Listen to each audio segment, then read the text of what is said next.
Faly miarabantsika mpanaraka an'ity serasera 3 minitra ity indray. Efa elaela mihitsy izay tsy nanao serasera 3 minitra.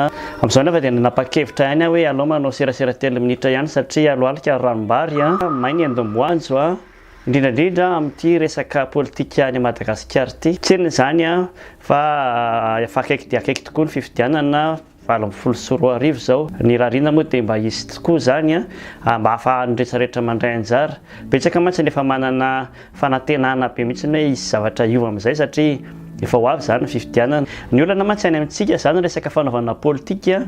Ny mpanao politika raha vao mahazo toerana izy, ny zavatra voalohany indrindra ataony ankoatra ny mamerim-bola tamin'ny vola laniny tamin'ny fifidianana dia ny manamafy ny sezany ahafahany ho lany amin'ny manaraka.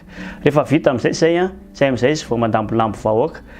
Ny amin'ny toerana sasany nefa ny amin'ny toerana efa mandroso misy an'izay tanjony izay ihany aorianao fa amin'ny alalan'ny fakanany fony vahoaka nanaovana an'izay, zany hoe mipetraka izy aloha dia ataony daholo izay zavatra nampanantenainy tamin'ny fifidianana izay nahalany anazy dia iny amin'izay rehefa avy eo no itiavany vahoaka anazy. Indraindray ara moa dia misy ny olana hoe mbola tsy tiany vahoaka, tsy ampy any vahoaka ihany ilay zavatra ataony fa rehefa avy eo miakatra tsikelikely arakaraka izay ataony eo.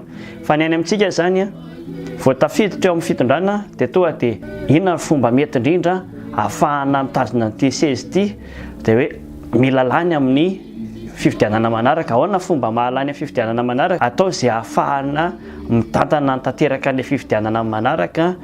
Mety hoe azo soloina daholo ny filoham-pokotahany, ny filohan'ny fivondronana sy ny délégation spéciale isan-karazany. Lalaina namana daholo ireo mpikarakara fifidianana rehetra, ny hatrany amin'ny CNI, hatrany amin'ny HCC namana daholo ny atao amin'izay azo antoka tanteraka ny voka-pifidianana. Karaha izay tokoa ny zavatra mitrangany amintsika dia zako ataovy kely ho fanantenana ho anareo izay mieritreritra fiovana amin'ity fifidianana izay mety ho avy ity satria efa hita hoe iza indray no lany. Misy nefany ny zavatra mety alanenina amin'ny zavatra tahaka an'izay dia mandeha mifidy daholo mansoratra anarana amin'ny lisam-pifidianana. Marina fa isy ny olona efa maty mifidy ao, misy ny olona manana kara-panondro maromaro ao, tsy maintsy isy zany, tsy maintsy nisy ny alatra be vata.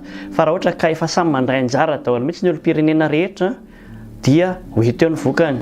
Raha ohatra ka tsy misy ny kivy miteny hoe tsy maintsy ho fantatra ny vokatry fifidianana io ka aleo izay tsy hifidy dia farafaratsiny fa ahafantaran'ny olona hoe mba betsaka ihany kay fidy araka n'izay tiany.